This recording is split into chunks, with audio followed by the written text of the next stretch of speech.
Mais uma vez é bom estarmos juntos, é o dia do Senhor, é o bendito dia do Senhor.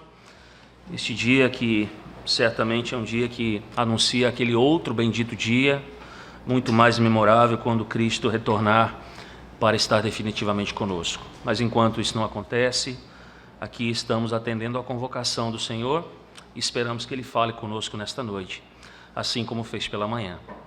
Diante disso, quero convidá-los a abrirmos a palavra de Deus no Evangelho segundo João, no capítulo 11, eu já aviso desde já que eu não vou fazer exposição de todo esse texto. É um texto extremamente rico, de muitas informações, mas eu vou abordar apenas algumas delas, dos versos de 1 a 6 nessa noite. Evangelho segundo João, capítulo de número 11, um texto muito conhecido sobre a ressurreição de Lázaro, dos versos apenas de 1 a 6. Diz assim a santa palavra de Deus. Estava enfermo Lázaro de Betânia, da aldeia de Maria e de sua irmã Marta. Esta Maria, cujo irmão Lázaro estava enfermo, era a mesma que ungiu com bálsamo o Senhor e lhe enxugou os pés com seus cabelos. Mandaram, pois, as irmãs de Lázaro dizer a Jesus: Senhor, está enfermo aquele a quem amas.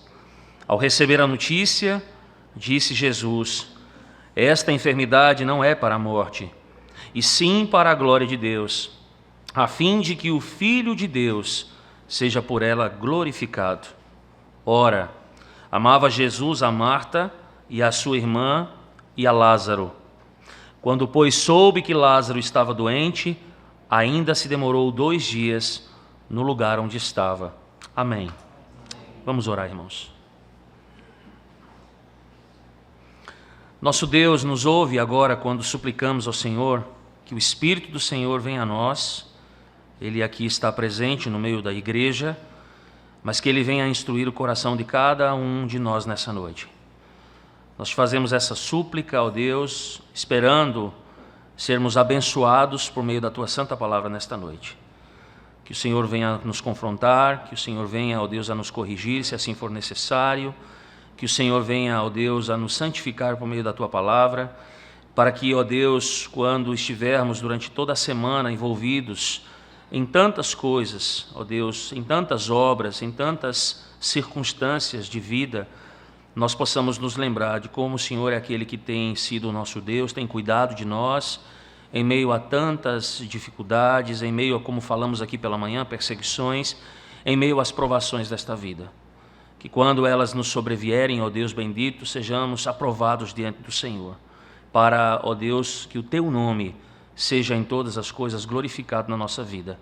Então, Pai, nesta noite, instrui o Teu povo no caminho que deve andar, no comportamento que deve ter, na fé que deve manifestar, ó Deus.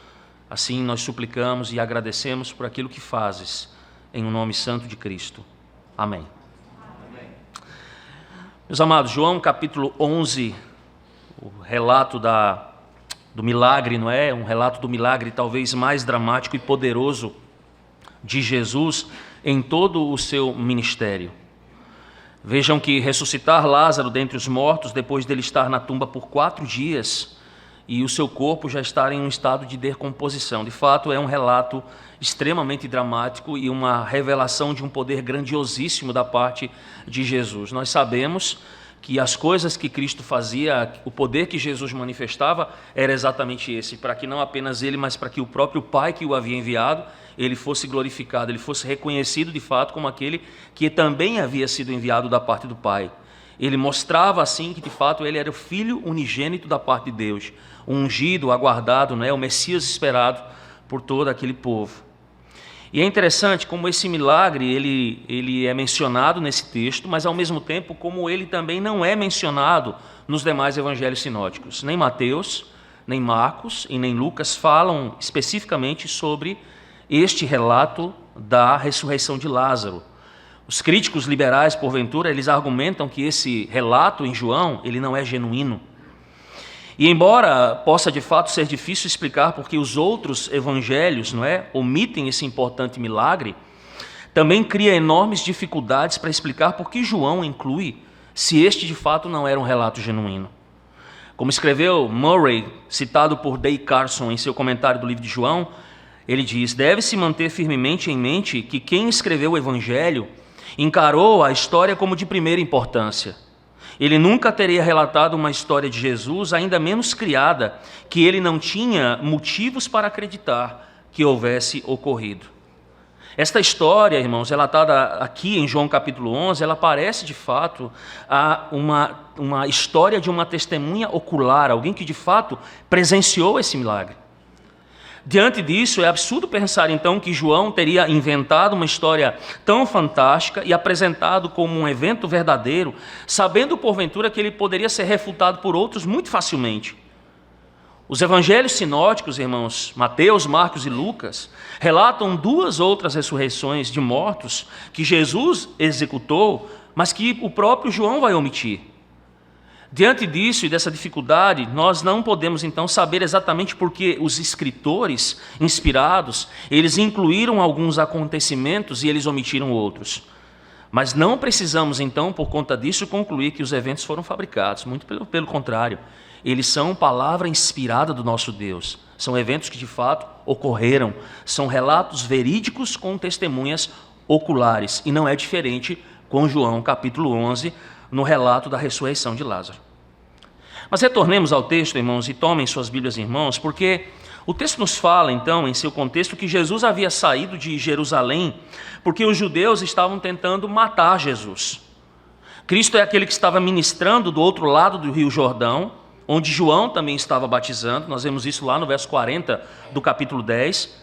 Quando então Maria e Marta enviaram a notícia de que o seu irmão Lázaro, ele estava doente. Vejam que João enfatiza aqui mais uma vez que Jesus amava Lázaro. Ele amava assim Lázaro, como também amava as suas irmãs Maria e Marta. Mas percebam que, ao contrário daquilo que se espera, em vez de correr para Lázaro, então, recebendo essa notícia de que aquele a quem ele ama, está enfermo, nós esperaríamos então que Jesus fizesse o quê? Ele corresse para curá-lo. Mas diz então o texto que Jesus ainda permaneceu mais 2 dias no local onde ele estava. E aí, quando ele chega a Betânia, não é? Aí aqui é uma controvérsia, alguns vão dizer porventura que Cristo está muito perto, na verdade, do acontecimento da morte de Lázaro. Outros, na verdade, vão dizer que Jesus, na verdade, está extremamente longe. E há uma concepção, por exemplo, que naquela época uma pessoa saudável poderia caminhar em torno de quase 45 quilômetros por dia. Jesus estaria então a mais ou menos uma distância de 150 quilômetros, que demoraria exatamente os 4 dias, os quais ele vai chegar lá diante da tumba onde o Lázaro já está morto, não é? Onde ele já está inclusive em própria decomposição. Mas o fato é que Cristo então ele percorre, seja a quilometragem que tenha sido, seja a distância onde ele estava, Jesus percorre e ele chega a Jerusalém. E Lázaro então estava sepultado, já haviam 4 dias. Ele já estava no túmulo há 4 dias. É importante também, quando nós lemos esse texto, irmãos, observarmos essa reconstrução de eventos. Porque isso parece contrariar, porventura, a queixa das irmãs de que Jesus, ou que se de fato Jesus pudesse ter chegado um pouco mais cedo, o irmão delas não teria morrido. Mas não é bem essa a ideia que nos é passada pelo próprio Cristo no texto. A ideia é que Lázaro ainda estava vivo quando os mensageiros chegaram a Jesus, mas ele morreu pouco antes de Jesus voltar. O que Jesus de fato sabia de forma sobrenatural. Se você olhar lá no verso 14, diz: então Jesus lhes disse claramente: Lázaro morreu. Sobrenaturalmente, sem ter chegado ao local, Cristo, não é? Aquele que continua sendo o verdadeiro Deus e é onisciente sobre todas as coisas, ele sabia de fato aquilo que havia ocorrido. Nesses 2 casos, talvez alguém pudesse indagar, Jesus poderia ter dito apenas o quê? Uma única palavra, para que Lázaro ficasse curado. Ele poderia realmente ter feito isso, mesmo como ele fez, porventura, com o filho do oficial, relatado ali no capítulo 4, no verso 50.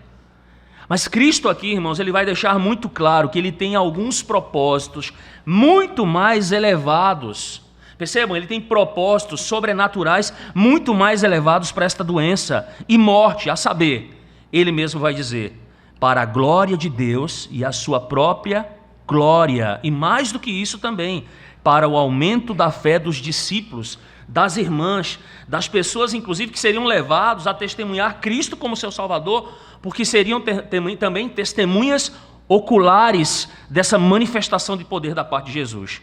Nós vemos isso no verso de número 4, quando ele diz, ao receber a notícia, disse Jesus, esta enfermidade não é para a morte, para a glória de Deus, a fim de que o Filho de Deus, aqui a imagem é o seguinte, não é que Deus, não é aquela expressão, por exemplo, quando nós estamos cultuando a Deus e estamos glorificando, mas aqui o fato de o próprio Pai ser glorificado na perspectiva da pessoa do Filho, porque é o Filho que tem revelado quem? O Pai, a ideia aqui é essa. Um pouco mais adiante, no verso 15, ele vai dizer, e por vossa causa me alegro de que lá não estiveste, para que possais crer. Mas ele diz, mas vamos ter com ele. No verso de número 26, ainda do capítulo 11, ele diz, e todo o que vive e crê em mim não morrerá eternamente. Ele diz, crês isto? E lá adiante, ainda no verso 40, ele diz, respondeu-lhe Jesus, não te disse eu que se creres, verás o quê? A glória de Deus? Por isso, Jesus, irmãos, na perspectiva humana, ele demorou a ir imediatamente, o que, na perspectiva humana, resultou na morte de Lázaro e na tristeza das duas irmãs pela perda do irmão a quem tanto elas amavam. Mas Jesus fez isso exatamente por amar a eles. Veja, pelo amor que Cristo tinha a eles, a Marta, a Maria, sua irmã, e a Lázaro, ele permitiu que eles sofressem, irmãos, para propósitos muito maiores, que eles não entendiam ali naquele exato momento, mas eles entenderiam muito mais adiante. Então, para resumir isso, irmãos, diante do texto que nós lemos, para resumir essas lições, eu queria abordá-las pensando no seguinte, embora muitas vezes não possamos saber porque estamos sofrendo, sempre podemos levar os nossos problemas a Jesus e saber que Ele nos ama e trabalhará para o nosso bem em seu tempo, da sua maneira, e não no nosso tempo, e não da nossa maneira. E aí aqui, irmãos, existem pelo menos 4 lições práticas sobre sofrimento. A primeira delas é que o Senhor permite que aqueles a quem Ele ama venham a sofrer. Eu vou repetir, Deus, pelo amor que Ele tem a cada um dos seus filhos, Cristo, pelo amor que Ele tem a cada um daqueles pelos quais Ele morre na cruz, por esse amor Ele permite que eles ainda venham aqui a sofrer. Pelo menos 3 vezes aqui no texto, João enfatiza direta ou indiretamente, irmãos, o relacionamento íntimo e amoroso que Ele teve com essas 3 pessoas. No verso de número 2, olhem comigo, ele diz assim, esta Maria, cujo irmão Lázaro estava enfermo, era a mesma que ungiu com bálsamo o Senhor, ele enxugou os pés com os seus cabelos. Veja, João identifica Maria como aquela mulher que ungiu o Senhor com um unguento precioso, lembram? E enxugou os pés com os próprios cabelos. Aquela mulher que estava devota aos pés de Cristo, que de fato mostrou todo o seu amor, todo o seu apreço pelo Senhor Jesus. E perceba que ele não vai relacionar esse evento com essa mulher até quando ele chega no capítulo 12, verso 3, quando ele diz, então Maria, tomando uma libra de bálsamo de nardo puro, muito precioso, ungiu os pés de Jesus e os enxugou com seus cabelos e encheu-se toda a casa com o perfume do bálsamo. É interessante isso. Perceba que João vai escrever, irmãos, décadas depois de Mateus, quando Mateus relata a história dessa mulher. Ele vai escrever décadas depois que Marcos também relata a história dessa mulher. E ele vai escrever décadas depois que Lucas também se referia a um incidente, mas um incidente diferente. E por que João faz isso? Por que João cita isso antecipadamente? Porque João entendia e assumia que os leitores, que aqueles que receberiam o seu evangelho, irmãos, aqueles que estavam ali, estavam cientes exatamente disso. Eles conheciam a história dessa mulher. Mas a unção de Maria, porém a unção de Maria pelo Senhor, mostra então o quê? O seu amor por Cristo e os ternos sentimentos que Jesus também nutria por quem? Por ela. Havia o quê? Um amor recíproco entre aquele que é o pastor e aquela que é o quê? A ovelha. Entre aquele que é o Senhor e aquela que se torna então a sua serva. No verso número 3, além disso, irmãos, o mensageiro ele ainda relata lá a Jesus, Senhor, está enfermo aquele a quem amas. E João acrescenta no verso 5, vejam lá no verso 5, ora, amava Jesus a Marta, a sua irmã e a Lázaro. E aí surge então, irmãos, no texto, uma conexão extremamente surpreendente no verso 6, quando diz, quando pois soube que Lázaro estava doente, ainda se demorou 2 dias no lugar onde ele estava. Ou seja, Jesus está dizendo, irmãos, o texto nos está mostrando que o amor especial de Jesus por esses 3 foi a razão de deixá-los sofrer. O seu amor, o amor de Cristo por eles, fez aquilo que era melhor para eles. Para eles. Veja, irmãos, o texto não nos diz qual é a causa da morte de Lázaro. Mas provavelmente, por aquilo que podemos ler, envolvia dor e desconforto. Veja, as irmãs desamparadas viram aquele amado irmão descer à sepultura, mas o sofrimento delas não significava então que Jesus não as amava, mas o inverso. Cristo as amava, portanto ficou mais 2 dias onde ele exatamente estava. Aqui é uma aplicação interessante para nós, irmãos, logo no começo então desse texto. É uma refutação a uma heresia vigente, mas também ao mesmo tempo extremamente destrutiva no meio da igreja. É o ensino de que a vontade de Deus, é vontade de Deus que todo crente seja saudável e rico. Você já ouviu isso? Há denominações cristãs, irmãos, que têm pregado o evangelho exatamente com esse conteúdo, que o crente é alguém que tem que ser o quê? Alguém que não tem enfermidade. O crente é alguém que não pode adoecer. O crente é alguém que tem que ser o quê? Extremamente rico, ou seja, uma pessoa bem-sucedida. E isso não tem afetado apenas a nossa nação. É interessante, onde nós temos, por exemplo, o chamado cristianismo emergente. Por exemplo, nos países da África, não é? Essa falsidade, ela tem inundado essas nações extremamente pobres. E ela tem atraído essas pessoas que têm sofrido doenças, pobreza, com uma falsa promessa que se crerem em Jesus Cristo, então Jesus vai fazer o quê? Vai dar uma cura milagrosa e vai dar sucesso financeiro. Não que Jesus não possa fazer isso. Jesus foi, e sempre será o mesmo Cristo. Ele é Deus, ele sempre será Deus, ele sempre terá o quê? O mesmo poder para curar e para fazer exatamente aquilo que ele quer fazer. Isso não vai diminuir Jesus. Mas o evangelho não pode ser pregado dessa maneira, irmãos. Isso é uma heresia, isso é uma mentira que tem sido disseminada. As pessoas têm simplesmente ouvido um evangelho de cura milagrosa e sucesso financeiro.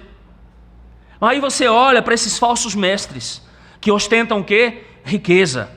Essa riqueza que eles obtiveram exatamente desses crédulos, não é? Que contribuem para os seus cofres. E aí é impressionante, porque quando a saúde e a riqueza não acontecem, o que é que elas ensinam? Que essas pessoas simplesmente estão doentes e não prosperam na vida porque não têm fé, porque de fato não têm crido em Deus. É difícil imaginar, irmãos, uma doutrina tão cruel e sem coração no meio da igreja. Mas é exatamente isso, é exatamente dessa forma que nós temos que classificar essa doutrina. Ela é uma doutrina cruel e sem coração, que não demonstra aquilo que o próprio Cristo demonstra nesse texto: amor, compaixão, preocupação genuína e verdadeira. Sem falar no fato de que esses falsos mestres, eles não mencionam que eles ficam doentes. Eles não mencionam que eles morrem com a mesma regularidade que todos os outros homens. Mas a Bíblia, irmãos, ela ensina claramente que os piedosos sofrem. Eu vou repetir, você que é crente, você vai sofrer na sua vida. Isso é certo. Sofrimento é algo que faz parte da vida do crente, da vida do homem piedoso. E esse sofrimento, meus irmãos, ele não se deve muitas vezes à falta de fé ou à falta do amor de Deus por nós. Não, irmãos. Isso nos leva a pensar numa segunda coisa nesse texto. Nem sempre nós sabemos o porquê do nosso sofrimento. Às vezes nós temos consciência dele, principalmente quando o sofrimento vem por causa de um pecado. Que não seja o pecado original que atingiu toda a humanidade com as suas mazelas, porque por meio do pecado entrou a morte, nós morremos por quê? De causas naturais, de enfermidades, às vezes por um pecado específico, mas geralmente isso não se dá por uma falta de fé em Deus. Geralmente isso não se dá porque, porventura, simplesmente falta o amor de Deus por nós. Mas isso se dá muitas vezes porque Deus nos ama. Porque Deus nos prova. Porque isso faz parte da vida do ser humano. Isso faz parte da vida do cristão. Mas às vezes nós não sabemos o porquê do nosso sofrimento, irmãos. Por quê? E aí, frequentemente, a primeira pergunta que surge nas nossas mentes é: por que isso? Por que eu? Por que agora? O que eu fiz para merecer isso? Deus está me punindo? E aí deixa eu contar uma história para vocês.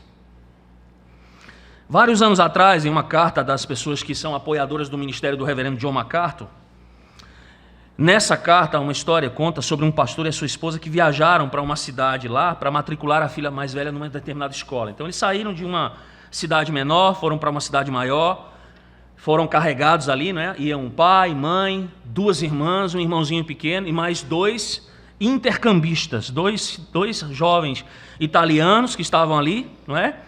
Na esperança de terem também algumas oportunidades nessa viagem com esse pessoal.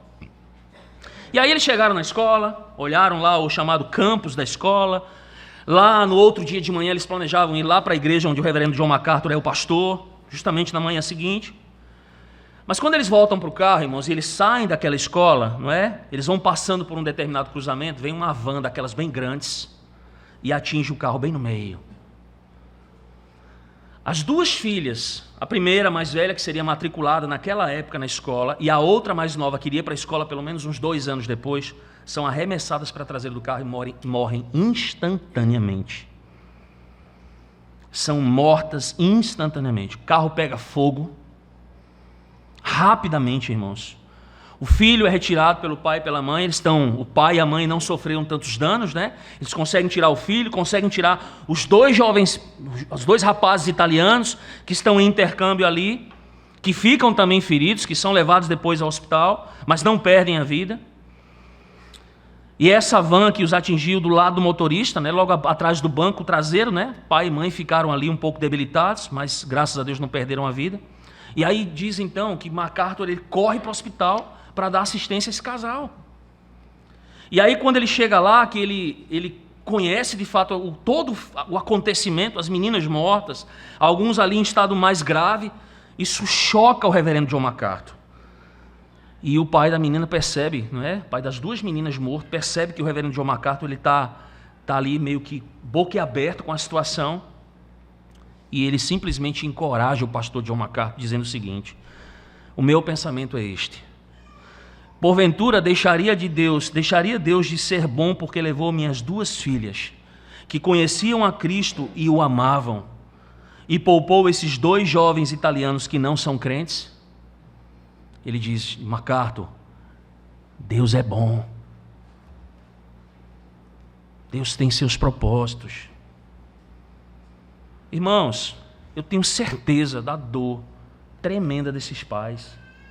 A gente até parece que num momento, quando fecha os olhos e pensa num negócio desse, a gente consegue, como pais, que muitos de nós somos, sentirmos uma dor tremenda da perda dessas 2 moças. Um casal extremamente abalado pela perda das filhas. Eles vão sentir a perda dessas filhas durante toda a vida. A dor vai diminuir. Deus vai consolá-las por toda a vida. Talvez, eu não sei, lhe tenham dado mais filhos. Ainda o filho pequenininho ficou vivo ali. Deus sempre irá consolá-los, até que o Senhor os chame. Mas naquele momento da tragédia, irmãos, eles foram capazes de confiar na soberania da bondade de Deus. Exatamente no momento mais difícil, no momento mais doloroso, como cristãos. E olha que a gente às vezes não se prepara para isso, não é? As coisas às vezes nos acometem, a gente acha que isso vai acontecer com todo mundo, a gente acha que isso não vai acontecer com a nossa família, com os nossos filhos. Tem sido assim comigo, por exemplo, na minha casa, com o meu irmão. Mas é impressionante a resposta que vem da boca dessas pessoas. A fé que essas pessoas manifestam em Deus em meio ao seu sofrimento, capazes de confiar em meio a tanta dor na soberania e na vontade de Deus, sem sequer colocar Deus na parede, contestá-lo, criticá-lo. Em vez de perguntar por quê, uma pergunta melhor seria: o quê? O que é que nós, irmãos, o que é que essa família que perdeu essas 2 filhas pode aprender com esse teste tão doloroso? o quê? Ou perguntar como. Como Deus deseja usar uma provação como essa? Irmãos, vejam, nem sempre nós podemos saber a resposta para essas perguntas, já que Deus trabalha muitas vezes de maneiras que nós desconhecemos. Mas eu quero que você considere pelo menos 3 vias. 3 vias aqui. Irmãos, na ala de Deus, o sofrimento pode ser o de mostrar a sua glória. Naquilo que tange a Deus, naquilo que tange os seus propósitos, o sofrimento pode ser o de mostrar simplesmente a glória de Deus. E vejam que no texto que nós estamos lendo, Jesus diz lá no verso 4, esta enfermidade não é para a morte, mas para a glória de Deus.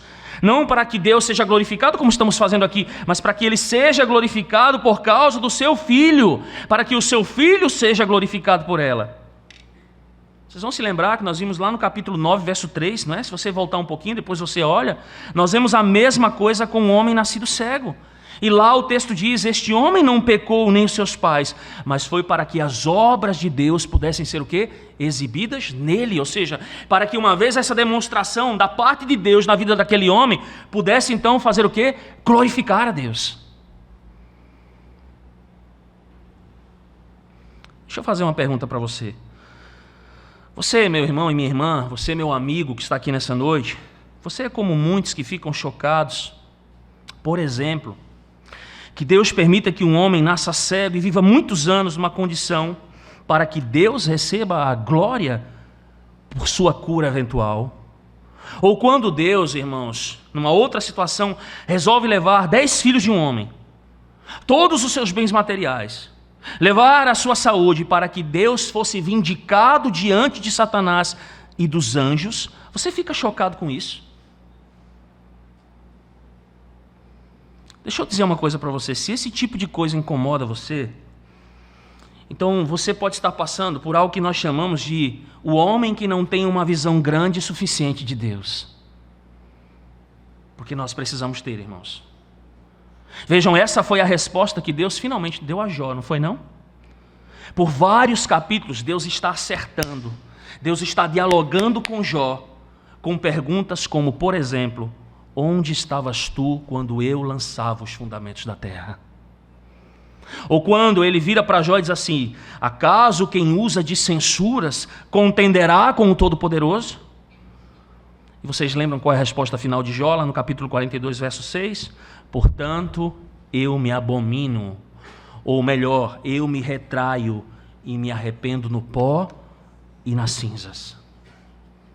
Irmão, embora Jó fosse talvez o homem mais reto do mundo em seus dias, ele teve que aprender algo sobre a glória e o propósito de Deus, e entender que isso era algo muito maior do que qualquer sofrimento, do que qualquer perda que lhe fossem imputados. John Piper, ele escreve no seu site Desiring God, Desejando Deus, ele escreve um ensaio com o título Esta Doença é para a Glória de Deus, e ele diz o seguinte, amar significa dar-nos o que mais precisamos, e o que mais precisamos não é de cura, mas uma experiência completa e interminável da glória de Deus. Amar significa dar-nos o que nos trará a maior e mais longa alegria. E o que é isso? Ele pergunta. Ele diz, a resposta de João 11,4 é clara. Uma revelação para a sua alma da glória de Deus. Vendo, admirando e saboreando a glória de Deus em Jesus Cristo, o seu Filho.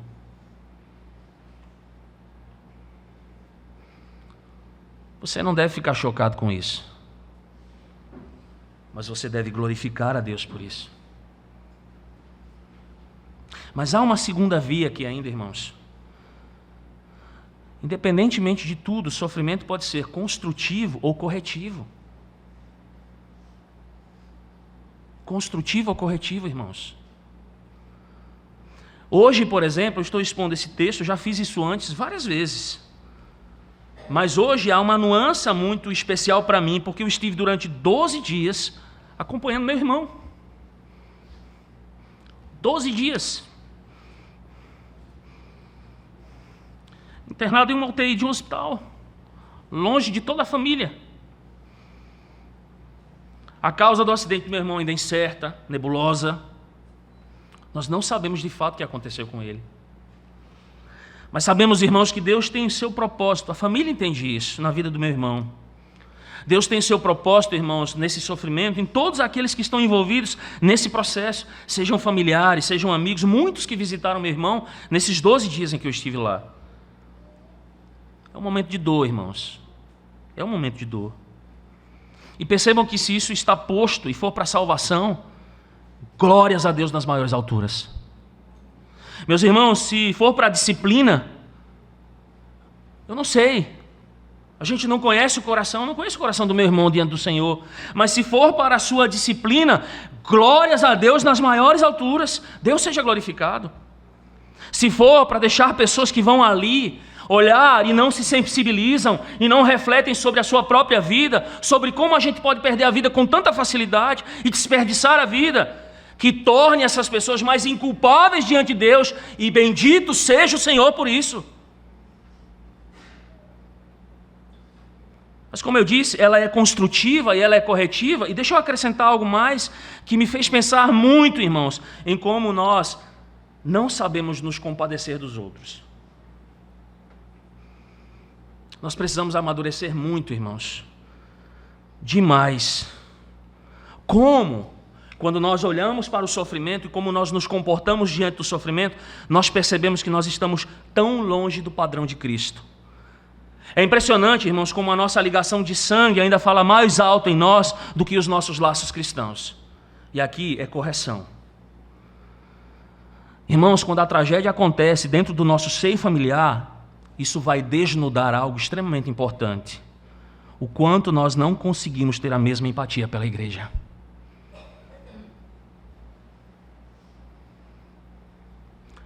E isso é vergonhoso para mim e para vocês. Eu refleti muito nesses dias como é impressionante que a gente não consegue ter a mesma empatia de sofrimento quando é com irmãos da igreja, como nós o temos, com pessoas da nossa família, inclusive incrédulos. Nós sofremos muito mais. Muito mais. E por que eu estou dizendo isso, irmãos? Um irmão está padecendo no hospital e a maioria não está disposta a ir ter com ele. Sabe quem são? Somos nós. Mas a pessoa diz: eu oro, pastor, eu trabalho o dia todo, mas eu isso, mas eu aquilo. Mas, irmão, se fosse o seu parente incrédulo, você estaria lá. Você estaria lá. Você arranjaria tempo. Se um irmão morre na igreja, onde você está na cerimônia fúnebre, no enterro? É um irmão que deixa a terra e adentra os céus. E esse é o momento em que a igreja precisa testemunhar que ela está o quê? Junta, abraçando e se condoendo com os familiares, mas se despedindo daquele irmão que adentra os céus agora para estar definitivamente com Cristo. Mas como é diferente com a igreja?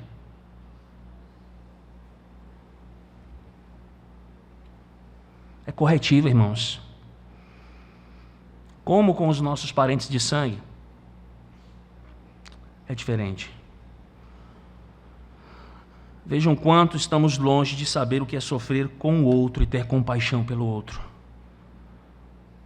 E aqui eu digo aos irmãos, amados, precisamos de um cristianismo prático, bem mais diferente, bem mais apurado, bem mais bíblico. Sabe quem é o nosso exemplo? Cristo. Cristo. Nós precisamos aprender isso, irmãos.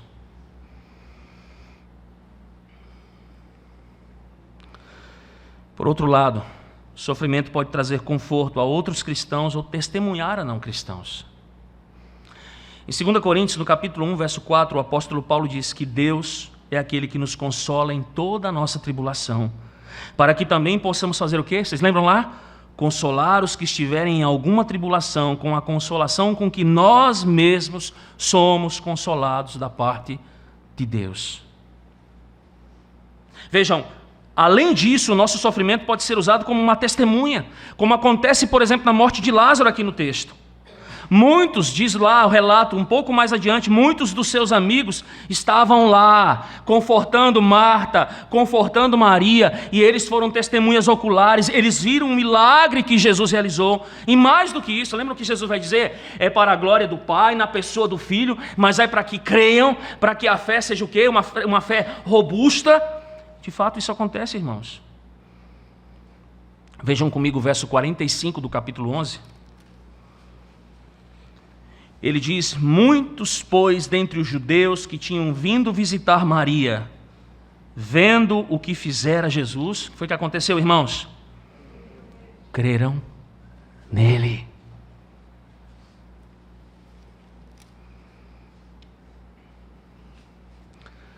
Muitos dos judeus que ouviram falar sobre esse milagre e viram Lázaro, passaram a fazer o quê? Confiar em Jesus. Lá no capítulo 12, ainda nos versos 9 a 11, o texto relata: soube numerosa multidão dos judeus que Jesus estava ali, e lá foram, não só por causa dele, mas também para verem Lázaro, a quem ele ressuscitara dentre os mortos. Mas perceba algo interessante nesse relato, irmãos, lembram?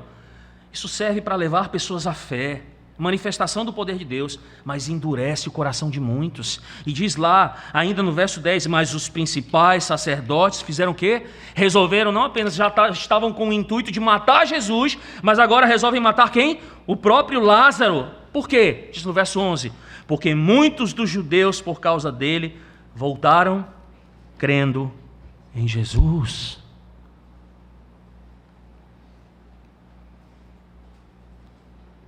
Crendo em Jesus, irmãos. Meus irmãos, em seu primeiro livro, Johnny Erickson fala de um trágico acidente de mergulho que deixou essa mulher paralisada do pescoço para baixo. E ela narra a agonia pela qual ela passou depois e como ela acabou confiando em Jesus e se submetendo ao senhorio de Cristo. E ela termina o livro dela falando de uma manifestação para centenas de jovens e a sua esperança de que muitos deles venham a ter fé em Cristo. Ou seja, depois que Deus efetuou a conversão nela, ela saiu pregando o Evangelho. Ela saiu testemunhando a tantos jovens. E aí na página 228 do seu livro, ela acrescenta e diz assim: mas ficarei satisfeita se apenas uma pessoa for atraída a Cristo. Até uma única pessoa faria a cadeira de rodas valer tudo o que os últimos 8 anos me causaram.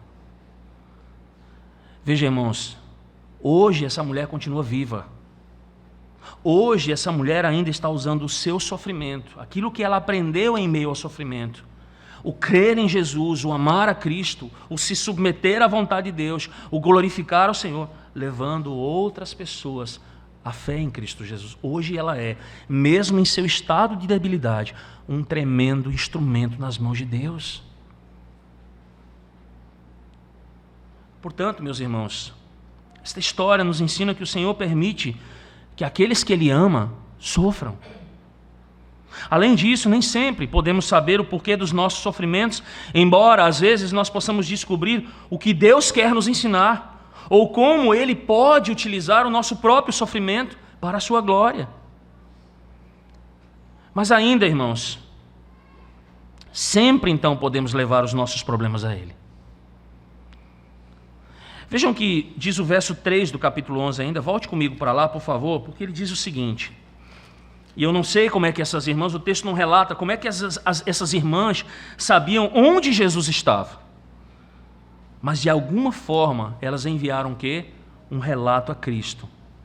E diz lá no verso 3, Senhor, está enfermo aquele a quem amas.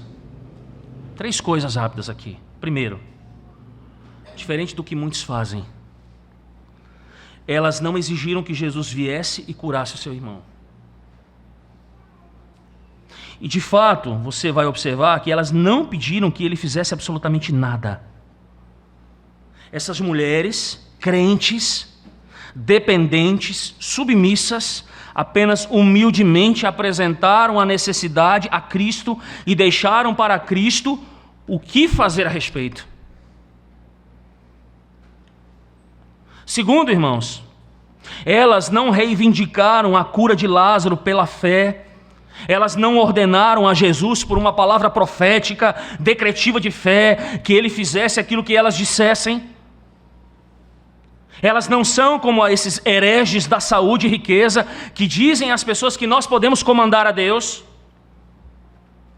que tem um jargão e diz assim: apenas decrete, apenas profetize pela fé, e isso será feito, e isso será concedido. Meus irmãos, isso é bobagem, isso é presunção, isso é arrogância da parte do ser humano.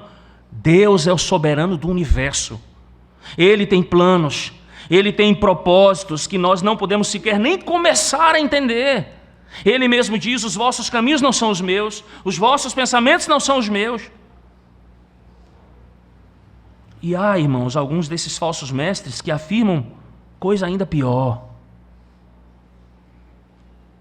Que nas nossas orações nós nunca devemos dizer: seja feita a tua vontade. Porque isso, na verdade, reflete o quê? Nossa falta de fé. Mas isso não é verdade. Isso reflete submissão a um Deus que é soberano. Perceba que essas irmãs também não disseram: Senhor, quem te ama está doente. E aqui há algo extremamente fenomenal, irmãos. Elas não disseram: quem te ama está doente. Isso é verdade? Lázaro amava Cristo, amava Jesus, irmão, demais. Mas elas disseram: Senhor, está enfermo aquele a quem amas. Irmãos, isso é fantástico aqui nesse texto. E sabem por quê? Porque estas duas mulheres compreendem que a relação é com base em graça. É com base na graça. Elas não apelaram em momento nenhum ao Senhor com base em nada nelas, nem muito menos em quem? Em Lázaro, mas com base especificamente no amor gracioso de Cristo por elas, pelo irmão. Está enfermo aquele a quem amas.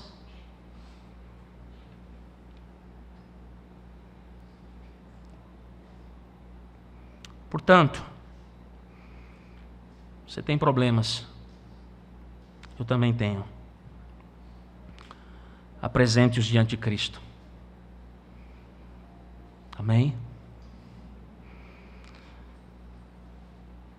Por último, e porém, perceba que o amor às vezes envolve um tempo que nós não conseguimos entender no momento. As irmãs, elas não entenderam, irmãos, a demora, a suposta demora. Na cabeça deles, Jesus está o quê? Demorando, não é? E ambas fizeram a mesma reclamação. No capítulo 1, verso 21, uma diz: disse, pois, Marta a Jesus: Senhor, se estiveras aqui, não teria morrido meu irmão. Ela conhece o poder de Jesus, mas ela faz uma indagação. E a outra, no verso 32, diz: quando Maria chegou ao lugar onde estava Jesus, ao vê-lo, lançou-se-lhe aos pés, dizendo: Senhor, se estiveras aqui, o meu irmão não teria morrido. Percebam, irmãos, essas mulheres ainda não haviam conseguido descobrir a razão do atraso que resultou na morte do seu irmão. Pelo menos era isso que elas estavam pensando. Mas como nós vimos aqui, irmãos, a razão do atraso, da suposta demora, foi o amor de Jesus. Perceba que ao adiar, elas veriam a glória de Deus em Cristo, elas conheceriam mais do seu poder, elas cresceriam mais na sua fé. Percebam que esse suposto atraso deliberado da parte do Senhor foi por amor a todos ali, embora eles não entendessem absolutamente nada na época. É como Paulo diz em Romanos capítulo 8, verso 28, e é sempre verdadeiro: sabemos que Deus faz com que todas as coisas trabalhem juntas para o benefício daqueles que o amam e daqueles que são chamados de acordo com o seu propósito. Meus irmãos, há muita coisa nas Escrituras sobre esperar no Senhor. É impressionante, irmãos, como porventura muitas vezes nós nos associamos com o mundo, naquilo que é perspectiva da parte de Deus. O tempo de Deus não é o nosso tempo, irmãos. Mas muitas vezes nós nos comportamos de forma equivocada em relação ao Senhor. Por quê? Porque nós nos comportamos exatamente como o mundo nos leva muitas vezes a nos comportarmos. Numa época em que tudo é resolvido, ou as pessoas querem resolver de forma o quê? Imediata. Já, com rapidez. Com Deus não funciona assim, irmãos. Ele não responde instantaneamente todas as vezes. E Ele não faz isso, irmãos, porque nós não reconheceríamos a nossa necessidade, então, de depender dEle. Pedro, o apóstolo Pedro, porventura, nos exorta a lançar o quê? Toda a nossa ansiedade nele, e depois ele vai nos tranquilizar dizendo, porque Ele tem cuidado de vós. Ele. Isso nos deve levar, irmãos, a uma atitude de nunca duvidar do amor de Deus por nós. Mesmo que você não entenda as razões do Senhor e nem o tempo de Deus. Nós vimos aqui em Eclesiastes, o Senhor opera com o seu tempo e com o seu modo. É o tempo de Deus e da maneira de Deus. Veja que então nós aprendemos com a demora que a ressurreição de Lázaro, irmãos, ela foi um protótipo nosso. Através dela nós vemos que, embora todos morramos, um dia todos seremos o quê? Recriados novamente. Perceba que nós aprendemos nessa história que se Jesus pode levantar um corpo em decomposição da sepultura, Jesus jamais terá problema algum em levantar os nossos corpos da sepultura. Nós aprendemos nesse texto, irmãos, nos versos 25 e 26, que Jesus é a ressurreição e a vida, e que crendo nele, nós nunca morreremos eternamente. E bendito seja o Senhor por isso, irmãos. Mas permita-me concluir nessa noite, também com uma história. Conta-se uma história sobre uma mulher ainda sobrecarregada de extrema tristeza, que se aproximou da sua igreja num domingo, no dia do Senhor, depois que a mãe dela havia falecido. E do lado de fora da porta, ela encontrou um rapazinho, um garotinho, 7 anos de idade, que a conheceu. E diz então que quando ela olha para esse menino, os olhos do menino estão lá, lacrimejantes, e ele então olha para ela e diz assim, eu orei pela sua mãe, mas ela morreu.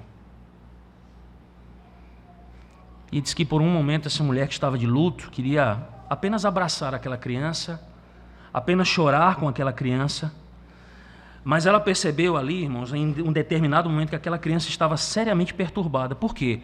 Porque ela achava que as suas orações não haviam sido atendidas pelo Senhor. E aí ela diz que então fecha os olhos por um momento e pede sabedoria a Deus. E ela diz então para o menino o seguinte, meu filho, você queria que Deus tivesse feito o melhor pela minha mãe, não queria? Aí ele responde, sim, com a cabecinha lá, sim, chorando. E ela diz então, meu filho, o melhor para ela foi levá-la para casa para morar com ele. E diz então que os olhos do menino brilharam quando ele respondeu então, quando a mulher disse, ele atendeu a tua oração. E ele fez assim, tá certo, ele fez. Vejam, irmãos, embora muitas vezes nós não possamos saber por que estamos sofrendo, ou familiares, ou irmãos, meus irmãos, nós sempre podemos levar os nossos problemas a Jesus, saber que Cristo nos ama, que Ele trabalha para o nosso bem em seu tempo, mas não no nosso tempo muitas vezes. Não no nosso tempo. É do jeito dele. E é do tempo dele. E é isso, por exemplo, que a nossa família tem aguardado. Meu irmão está fora da UTI. Meu irmão está no estado de sequela. Ele pode passar a vida toda assim? Pode. Bendito seja o Senhor. Ele pode recobrar a sua consciência no tempo de Deus. Bendito seja o Senhor. E nós vamos aguardar, irmãos, como crentes que somos, confiando que mesmo naquela situação o Senhor tem amado meu irmão, tem amado a minha família, tem trabalhado conosco, tem tratado conosco, mas no seu tempo e do seu jeito e para a glória dEle. Para a glória dEle, irmãos. Então que o Senhor nessa noite, meus amados, aplique a palavra ao nosso coração, que venhamos compreender, irmãos, que em meio ao nosso sofrimento nós temos um Deus todo-poderoso, um Senhor transcendente, um Cristo Jesus, e que todo sofrimento nesse mundo um dia se desfará, todo ele, irmãos, no tempo de Deus, na vinda de Cristo, para a bendita glória do seu nome. Vamos orar, irmãos.